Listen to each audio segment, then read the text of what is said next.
La semaine prochaine vous allez avoir des tonnes d'animés qui vont sortir. Et entre vous et moi, pour les fans d'animés, je pense que c'est la saison où on va découvrir le plus de bons animés. Et si je vous dis ça, c'est parce qu'aujourd'hui on va parler d'un de ces animés qui a l'air vraiment incroyable. Et même Francis, hein, je vous le dis, il attend de fou, hein Francis.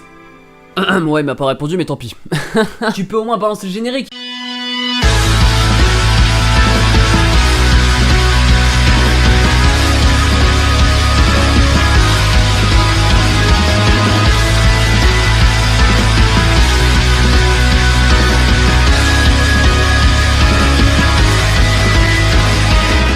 Hey salut à tous les gens, c'est Rashmonga, je vais vous parler d'un anime qui sort la semaine prochaine, il est vraiment exceptionnel, c'est moi qui vous le dis. Accélération, ralentissement solide sur les appuis, je suis un peu comme Eminem, non j'ai pas d'inspi. Mais tu peux quand même lâcher ton petit like, ça aide beaucoup pour le youtubeur et ça fait plaisir. Tu me diras aussi en commentaire, toi qu'est-ce que t'attends pour la saison prochaine. Je te parle en animé parce que ça arrive la semaine prochaine, hein. Si t'attends des trucs, dis-le moi, comme ça moi je les regarde et je vous dis ce que j'en pense. Bref, Décadence, c'est un anime qui sort la semaine prochaine et il a l'air vraiment incroyable, en tout cas sur les trailers qu'on a vus et sur l'histoire qu'il nous propose. Mais du coup ça nous parle de quoi? Écoutez, la créatrice directe de cet anime va nous le raconter. À l'heure actuelle. Ouh là là, c'est la décadence. Et voilà, c'est un anime qui vraiment... Oh, j'étais obligé de vous la faire une fois. Ça a été fait par le même réalisateur que Mob Psycho 100 et Desperate. Et l'histoire se passe dans un monde où en fait les humains habitent dans la décadence. Si vous savez pas ce que c'est une forteresse de 3000 mètres de haut où les gens habitent dedans en fait pour éviter de se faire attaquer par des gadoles. Les gadoles c'est quoi? C'est des sortes de monstres qui ont exterminé l'humanité en fait. Bref, comme j'ai expliqué, il y a les gears, c'est les tankers. Les tankers c'est ceux qui ne se battent pas et les gears c'est ceux qui vont se battre. Nous on va suivre une jeune fille qui veut devenir un gear sauf que c'est un tanker parce que bon, elle a pas eu de chance dans la vie. Elle s'appelle Natsume et elle va faire la rencontre d'un mec qui lui est réparateur d'armure. Est-ce que vous voyez où je veux en venir? L'anime est un hentai qui sort le 8-7 de... Non, je rigole.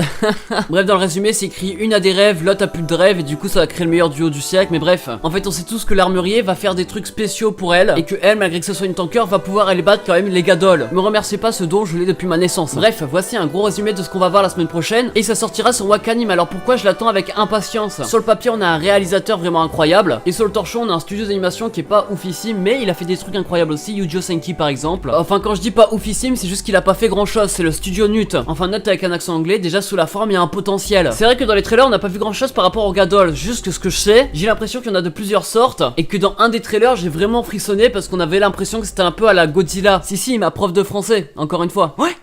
Et ça c'est le dernier trailer en date qui est sorti et c'est dans ce trailer que j'ai vu ce que j'attendais. Et vraiment ce que j'attends devant cet animé c'est de ressentir des frissons, d'être dedans, d'être pris dedans et d'avoir peur. Pourquoi je vous dis ça? C'est ce que j'ai ressenti au début d'SNK. C'est ce qui m'avait fait kiffer, c'est pour ça que je kiffe de moins en moins SNK. Là c'est à peu près le même passé, c'est des humains qui sont bloqués dans une forteresse mais bon en hauteur pour le coup. Et ils ne peuvent pas sortir d'ici parce qu'il y a des monstres qui ont exterminé la plupart des humains. Et en soi dans ce genre d'animé c'est l'ambiance pesante, intrigante etc que je recherche. Enfin je recherche pas que hein, parce que je vais les trouver j'imagine. Et voilà, par rapport au combat par contre, si j'ai comparé à SNK c'est qu'il y a une raison hein, parce que bon il se bat avec des exosquelettes, des trucs comme ça. On va pas se mentir que ça y ressemble fortement. Après, est-ce que c'est mauvais? Je ne pense pas. Parce qu'en soi, c'est pas eux qui l'ont inventé. En plus de ça, tout le monde kiffe. On a pu le voir dans beaucoup d'animés. C'est plutôt bien géré. C'est le mot que je cherchais. Et j'imagine que c'est pas exactement pareil, mais juste que ça y ressemble fortement. Je pense que c'était la meilleure possibilité pour eux. Du coup, moi, je suis pas vraiment mécontent. En plus de ça, par rapport au trailer, on a pu voir quand même que l'animation est plutôt bien gérée. Quand je vous parle de l'animation, là, je vous parle uniquement des choix de scènes. Ça nous a montré des scènes plutôt agréables à regarder. Les choix de scène, le mouvement de caméra, etc.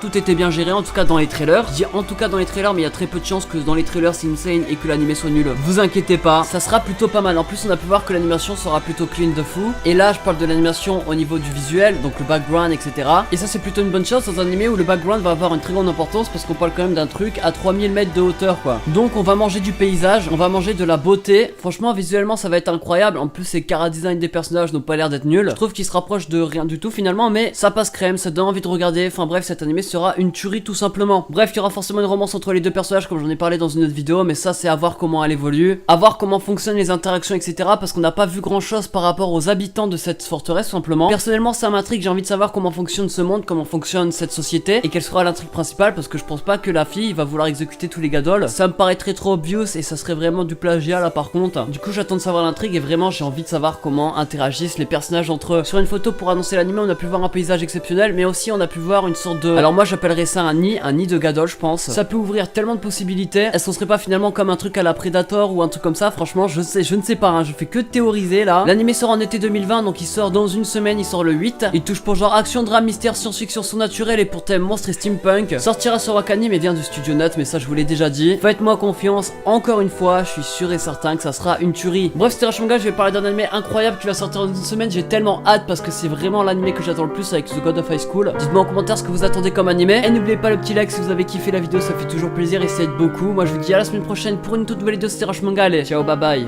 Bye bye, c'est pas un son que Squeezie a sorti sur sa chaîne qui était disque d'or. Enfin bref. Oh mince, j'ai oublié de couper, oh là là.